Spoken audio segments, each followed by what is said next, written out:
ये स्वागत योग कदम है और कहते ना कि उसमें कई देवी देवताओं का वास होता है गौ में।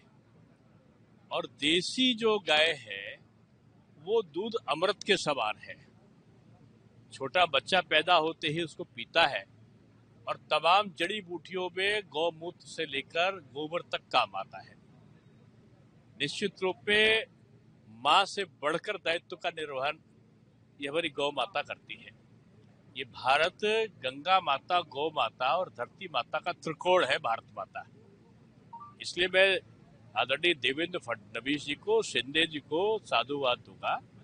उन्होंने बहुत बड़ा काम किया है और ये उन लोगों के लिए उदाहरण है, ममता जी के लिए, कि देखो ये माँ है जिसको बंगाल में आप काट रहे हो। आपके जो समर्थक है वो काटते हैं उसको।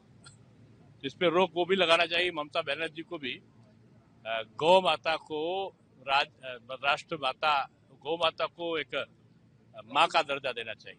भाजपा रण में है और उसको नीति बनाने की जरूरत नहीं है।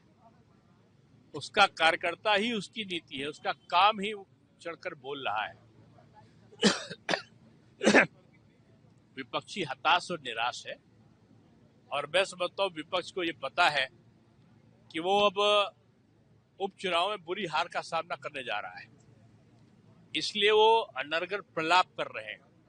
कभी शंकर भगवान के बारे में वो बोलने लगते हैं और उनको नशा करने वाला और कौन कौन उनका अफजल अंसारी बोलने लगते हैं। कभी उनका जो एक महबूब अली उनका विधायक है वो कहता है कि हमारी जनसंख्या बढ़ गई है, मैं देख लूंगा, मोदी जी को हटा दूंगा।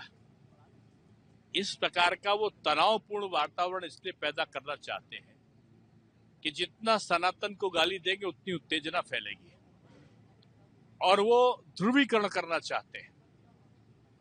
मैं समझता हूं कि बीजेपी ही एक ऐसी पार्टी है जो सभी जातियों धर्म को साथ में लेकर चलती है। इसलिए आने वाले चुनाव विपक्ष के लिए बुरी खबर लाने वाला होगा। देखिए, हरियाणा में मैं समझता हूं कि मोदी नाम का जादू चल रहा है। हुड्डा जी अब निराशावादी बोलने लगे। आज सुरजेवाला कह रहे हैं कि ब्राह्मणों के साथ में अत्याचार हुआ।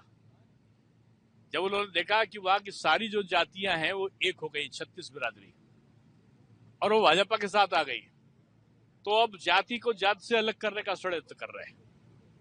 उनको जानना चाहिए कि जाति के आधार पर अगर वो कहते हैं तो उनको ब्राह्मण के बारे में पता नहीं है। ब्राह्मण जाति नहीं, एक सर्वश्रेष्ठ जीवन जीने का प्रवाह का नाम है। वो अपने देवी देवताओं का सम्मान चाहता है, अपने मंदिर का निर्माण चाहता है, भारतीय संस्कृति का प्रतिपादन चाहता है, वो अध्ययन और अध्यापन चाहता है। और ये सारा काम भारतीय जनता पार्टी के मोदी जी के नेतृत्व में हो रहा है। इसलिए वो भाजपा के साथ है। और सुरजेवाला जी जो बयान दे रहे हैं वो हास्यास्पद है। अब वो जितना जाति और धर्म कर ले, संप्रदाय कर ले, हुड्डा जी की और हमारे पारसी भाई आदरणीय राहुल गांधी जी के पराजय को वो रोक नहीं सकते। हरियाणा अभी तक का बीजेपी की सबसे ज्यादा सीट लाने वाला चुनाव बनेगा और जम्मू में पहली बार बीजेपी एब्सोल्यूट मेजॉरिटी से सरकार बनाएगी।